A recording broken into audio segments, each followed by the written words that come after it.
Assalamualaikum warahmatullahi wabarakatuh. Anak-anakku kelas 8 yang saya banggakan, insya Allah masih terus mengikuti PJJ di MTs Nurul Pala ini, terutama pelajaran saya hari ini Akidah Akhlak. Saya akan melanjutkan ke materi terakhir di semester ganjil ini, mengenai materi keteladanan Nabi dan Rasul. Kita sekarang akan membahas tentang Nabi Musa alaihissalam. Kita sudah sama-sama paham, kita sudah sama-sama mengerti. Mungkin kalian juga pernah mendengar, membaca kisah tentang Nabi Musa alaihissalam. Nabi Musa adalah salah satu nabi yang termasuk ulul azmi. Ulul azmi itu ada Nabi Musa, Nabi Isa, Nabi Ibrahim, dan Nabi kita Nabi Muhammad SAW ditambah dengan Nabi Nuh alaihissalam. Kemudian Nabi Musa juga salah satu Nabi dan Rasul yang menerima wahyu dari Allah berupa kitab, yaitu kitab Taurat, yang turunkan melalui perantaraan malaikat Jibril melalui Nabi Musa alaihissalam. Nabi Musa juga selain menerima kitab juga mendapatkan lembaran atau sohipah, lembaran-lembaran. Makanya dari dalam surat Al-A'la ayat terakhir dikatakan suhufi Ibrahim wa Musa, suhuf kepada Nabi Ibrahim dan Nabi Musa alaihissalam. Kisah sedikit adalah Nabi Musa alaihissalam adalah putra Imran bin Yasur bin Kohits bin Yakub, lahir di Mesir, tepatan dengan zaman kekuasaan Raja Fir'aun, raja yang begitu kejam. Suatu ketika Fir'aun membuat peraturan agar setiap kali ada laki-laki atau bayi laki-laki yang lahir harus dibunuh. Laki dari Bani Israel harus dibunuh, maka tidak ada sedikit pun yang tersisa kecuali Nabi Musa alaihissalam. Kenapa bisa demikian? Karena Nabi dan Musa adalah seorang Nabi dan Rasul yang dipelihara oleh Allah Subhanahu wa Ta'ala. Pada awalnya juga ibunya takut, khawatir, karena ketika melahirkan, lahirnya bayinya laki-laki. Itu keputusan dari Raja Fir'aun, setiap perempuan yang melahirkan bayi laki-laki harus dibunuh. Nah, karena tidak tega ibunya Nabi Musa untuk membunuh Nabi Musa, maka dihanyutkan ke Sungai Nil.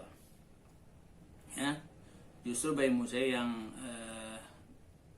mendekati istana Fir'aun. Seselamat dari pembunuhan Fir'aun, kejadiannya adalah setelah Musa lahir, petunjuk Allah, maka bayi itu dibuang sungai, yaitu Sungai Nil. Bayi yang berada dalam kotak terapung-apung akhirnya ditemukan oleh istri Fir'aun, diasuh dan dijadikan anak angkat. Siapa yang menemukan bayi Musa alaihissalam? Yaitu istri Fir'aun sendiri yang bernama Siti Asyah. Jadi untuk menaklukkan Fir'aun, akhirnya kisah Nabi Musa Fir'aun adalah musuh Allah. Ia mati tenggelam di lautan, dalam kisah singkatnya seperti itu. Dan ini menjadi ibrah atau pembelajaran buat orang-orang yang sombong. Malah dikatakan dalam Al-Quran, wa tamsyu fil ardi marha, janganlah kamu sombong di muka bumi ini. Allah tenggelamkan.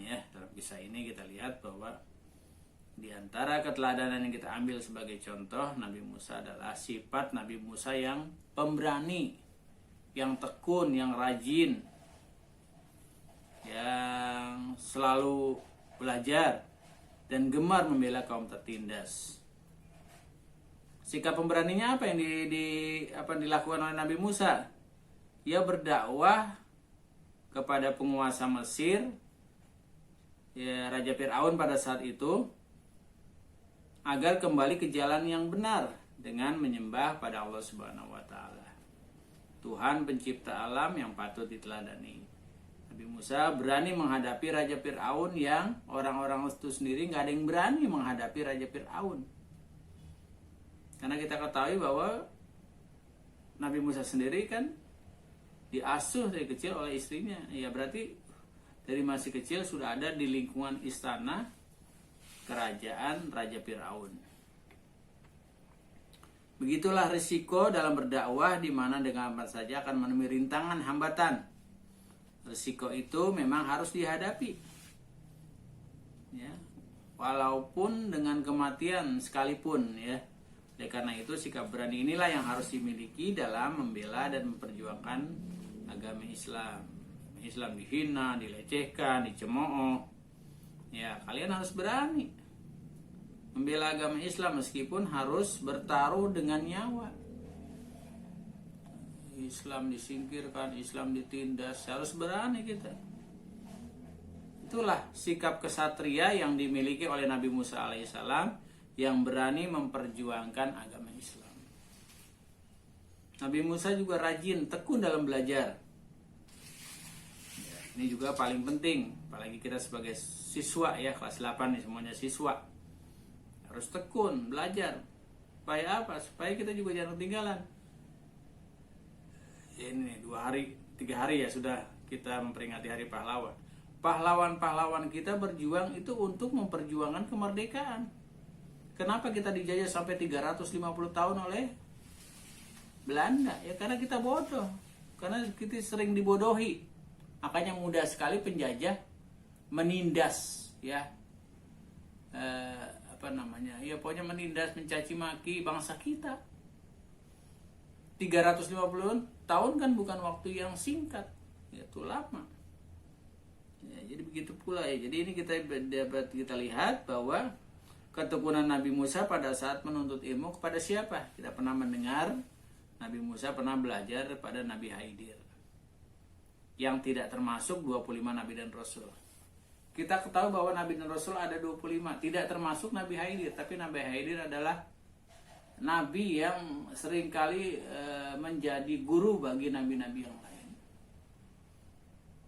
Nabi Musa diuji itu kesabarannya ketika belajar dengan Nabi Khidir. Ya, itu dikisahkan dalam surat Al-Kahfi kalau kita baca nanti ya, karena kita membaca Al-Quran bukan hanya bacanya saja, tapi arti dan tafsirnya kita baca supaya kita mengetahui kisah-kisah ya. Sebenarnya kisah Nabi itu ada, termasuk kisah Nabi Musa AS ada di surat Al-Kahfi ketika bertemu dengan Nabi Khidir atau belajar langsung dengan Nabi Khidir. Jadi Nabi Khidir sangat jauh darinya, walau tempat tinggal Nabi Khidir sangat jauh menuntut sabar dan tidak mudah putus asa. Selain itu Nabi Musa sangat patuh dan taat pada guru yang memberinya pelajaran. Ya gitu begitu pula kalian bisa melihat ya keteladanan yang dimiliki oleh Nabi Musa. Kita belajar ini harus tekun, harus benar-benar teliti dan ikut patuh kepada perintah guru. Atiullah wa atiur rasul. Taat kepada Allah, taat kepada Rasul, wa ulil amri, taat juga kepada pemerintah. Sami'na wa ta'na. Ikuti apa yang dilakukan oleh guru-guru kita. Insya Allah guru kita mengajarkan semuanya kepada kebaikan, tidak pada kejelekan. Ya. Jadi ini ya, di sikap-sikap seperti ini, jadi dalam menuntut ilmu jangan merasa bosan dan malas. Harus tekun belajar, ya terutama kelas 8 ini. Belajar di rumah selama masa pandemi COVID-19 itu tetap berlaku seperti kita belajar seperti biasa ketika tidak ada COVID. Semangatnya harus ada, sama semangatnya. Supaya apa? Supaya kita bisa menelaah dan mendapatkan ilmu yang bermanfaat yang diberikan oleh Bapak Ibu guru kita. Kita dengarkan. Walau hanya sekedar Bapak Ibu gurunya memberikan video dari sekolah atau dari rumah, kita juga mendengar di rumah, kita ikuti sampai selesai. Jangan sepotong-sepotong, nanti hasilnya tidak ada. Karena Bapak Ibu guru juga memberikan tugas ketika selesai memberikan materi. Nah ini, jadi bukan hanya sekedar, wah, udahlah sekerjaan tugas saja, tidak. Sama seperti Bapak Ibu guru menjelaskannya di kelas ketika tatap muka. Itu harus kami ikuti. Jadi jangan ada rasa bosan, jangan ada rasa malas, terus belajar. Karena bekal ilmu yang kalian dapatkan tidak akan bisa hilang sampai akhir hidup. Dibawa. Dan satu lagi pesan saya, karena kalau kamu punya ilmu, wah, diangkat oleh Allah derajatnya. Ya. Beberapa derajat. Beda orang yang berilmu dengan orang yang tidak berilmu. Dan ketika kamu meninggal pun, ya, itu orang yang punya ilmu, ilmunya masih dipakai, amalnya terus mengalir. Walaupun dia tidak tidak mengamalkan ketika masih di dunia, udah nggak bisa lagi karena putus sudah amal anak Adam ketika menikah, ketika meninggal dunia. Tapi yang namanya ilmu yang bermanfaat dipelajarin lagi oleh orang-orang lain yang masih hidup, pahalanya buat kalian yang sudah meninggal. Masya Allah, ya. Maka jangan segan, jangan bosan ketika kita menuntut ilmu. Kemudian yang terakhir, sikap suka membela yang lemah. Jadi masih ingat ketika Nabi Musa masih tinggal di istana bersama Raja Fir'aun, beliau menjumpai perkelahian antara keluarga istana kerajaan Fir'aun, yaitu bangsa Kipti dan rakyat biasa dari Bani Israel. Nabi Musa melihat sikap kesewenangan keluarga raja, beliau justru membela rakyat dari kalangan Bani Israel, keluarga Raja Fir'aun tersebut. Nah, Nabi Musa akhirnya rela keluar dari kerajaan, dan itulah resiko yang ia terima. Dia duduk di kerajaan, tapi karena dia membela rakyat, diusir. Itu memang sudah resiko dakwah. Walau kana muron, walaupun pahit sekalipun, harus kita rasakan. Jadi Nabi Musa tidaklah merasa kecewa karena telah membela kebenaran dan menolong kaum yang lemah oleh penguasa yang zalim. Ya, jadi ini ibrah lagi, ya, pembelajaran lagi buat kita. Ya. Jadi tetap, ya, keimanan kita tetap melekat, ya, sampai akhir hayat kita, supaya kita terus mati dalam husnul khotimah. Itu saja yang saya sampaikan. Inilah kisah keteladanan dari Nabi Musa alaihissalam yang dapat kita pelajari dan mudah-mudahan menjadi bekal hidup kita, ya, sebagai pelajar, kemudian menjadi pelajar-pelajar yang tangguh, pelajar-pelajar yang bisa dibanggakan oleh bapak ibu guru kalian, oleh orang tua kalian. Insyaallah kalian selalu sukses. Billahi taufiq wal hidayah. Assalamualaikum warahmatullahi wabarakatuh.